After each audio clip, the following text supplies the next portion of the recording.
ওয়ায়াগফির লাকুম যুনুবাকুম, তোমাদেরকে ক্ষমাও করবেন, তোমাদের গুনাহ রাশিও মাফ করে দেবেন। আলোচনা করতেছিলাম রাসূল আকরাম সাল্লাল্লাহু আলাইহি সাল্লামের আনুগত্য এবং আল্লাহর আনুগত্য। রাসূল করিম সাল্লাল্লাহু আলাইহি সাল্লামকে যারা আনুগত্য করবে, তার অনুসরণ অনুকরণ করবে, আল্লাহ রাব্বুল আলামিন পরপারে আল্লাহর পয়গম্বর তার জন্য সে কঠিন দিনে, হাসরের দিনে তার জন্য সুপারিশ করবেন। সুবহানাল্লাহ। আর আল্লাহর আনুগত্য বাদ দিয়ে, রসুলের আনুগত্য বাদ দিয়ে নিজের মন মতো চললে আল্লাহর পয়গম্বর আলাইহিস সালাতু ওয়াস সালামের সুপারিশ প্রাপ্ত হবে না। আল্লাহ তাআলা দয়া মায়া সেটাও পাবে না। আল্লাহর দয়া অনুগ্রহ ছাড়া, রসুলের সুপারিশ ছাড়া কোনো ব্যক্তি আমরা জান্নাতে যেতে পারবো না। এই জন্য আল্লাহর আনুগত্যর পাশাপাশি রাসূল আকরাম সাল্লাল্লাহু আলাইহি সাল্লামের আনুগত্য করতে হবে। হুকুম কার? আল্লাহ তাআলা নিজে বলেন, কুল ইন কুনতুম তুহিব্বুনাল্লাহ ফাত্তাবিউনি ইউহিব্বুকুমুল্লাহ। যদি আমাকে তোমরা ভালোবাসো, কুল ইন কুনতুম তুহিব্বুনাল্লাহ, তোমরা যদি আল্লাহকে ভালোবাসতে চাও তাহলে কি করো? ফাত্তাবিউনি ইউহিব্বুকুমুল্লাহ, আমার আনুগত্য করো, আমাকে অনুসরণ অনুকরণ করো, তাহলে আমি আল্লাহ রাব্বুল আলামিন তোমাদেরকেও ভালোবাসবো। ওয়ায়াগফির লাকুম যুনুবাকুম, এবং তোমাদেরকে ক্ষমা করব, তোমাদের গুনাহগুলোকেও মাফ করে দেব। সুবহানাল্লাহ, জোরে বলেন। ছোট কথা? অনেক বড় কথা। একটু চিন্তা করেন, আবার বোঝার জন্য আর একবার বলছি।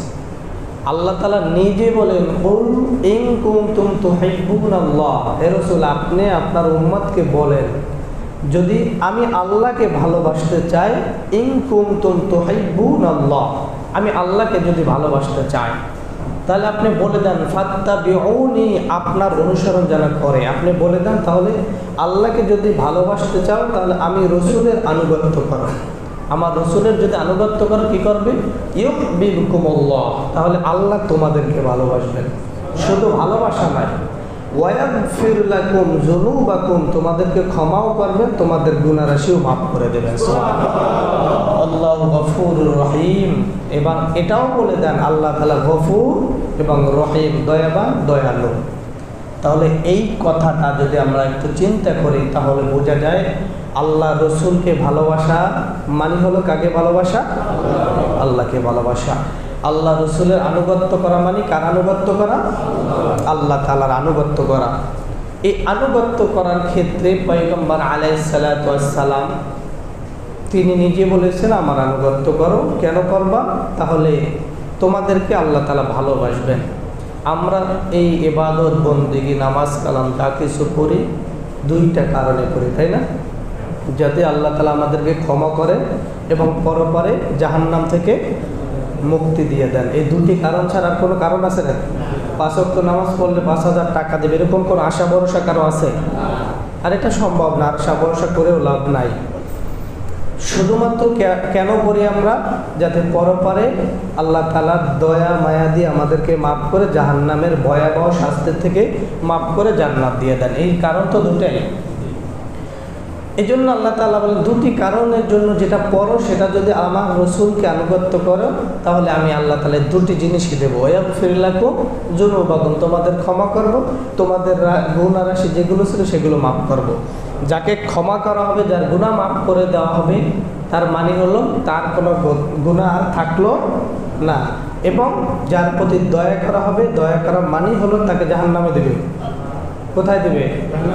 জান্নাতে দেবে। এই জন্য আল্লাহ রাসূল সাল্লাল্লাহু আলাইহি সাল্লাম বলেন, ফাত্তাবিউনি, আমার আনুগত্য করো।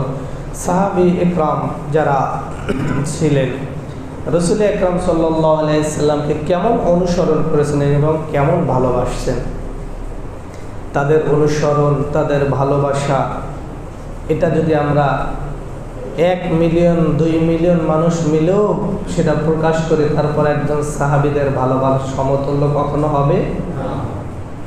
কেমন ভালোবাসেন আল্লাহর পয়গম্বর আলাইহিস সালাতু ওয়াস সালাম যখন ওযু করতে যেতেন, ওযুর পানিটা পর্যন্ত জমিনে পড়তে দিতেন না। নিজেরা হাত পেতে এইভাবে, সাহাবীরা হাত পেতে এইভাবে নিয়ে নিজের শরীরে মাখতেন।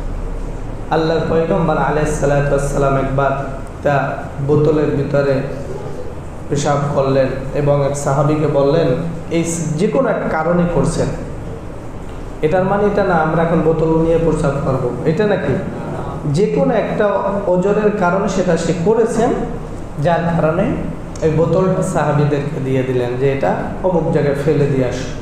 সাহাবী কি করলেন, ওই বোতল না ফেলে নিজে ওই পেশাবটা খেয়ে ফেলছেন। সাহাবী যখন আসলেন আল্লাহর পয়গম্বর আলাইহিস সালামের কাছে, জিজ্ঞেস করলেন আল্লাহ রসুল বোতলটা ফেলে দিচ্ছ কিনা, ফেলে আসছো কিনা? তিনি বললেন ইয়া রাসূলুল্লাহ, বোতলে যা ছিল আমি সব খেয়ে নিয়েছি। আল্লাহ রসুল সাথে সাথে উত্তর দিলেন, তুমি তো বোতলের যা ছিল তা খাও নাই, তুমি জাহান্নামের আগুনকে তোমার জন্য হারাম করে দিয়েছো। সুবহানাল্লাহ। কথা বুঝাইতে পারছি? বোঝেন না মনে হয়, নাহলে তো সুবহানাল্লাহ এমনি বের হওয়ার কথা ছিল।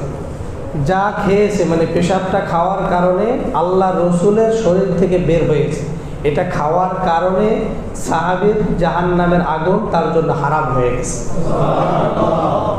তাহলে রাসূল আকরাম সাল্লাল্লাহু আলাইহি সাল্লামের প্রতি তাদের ভালোবাসা, মোহাব্বত কেমন ছিল?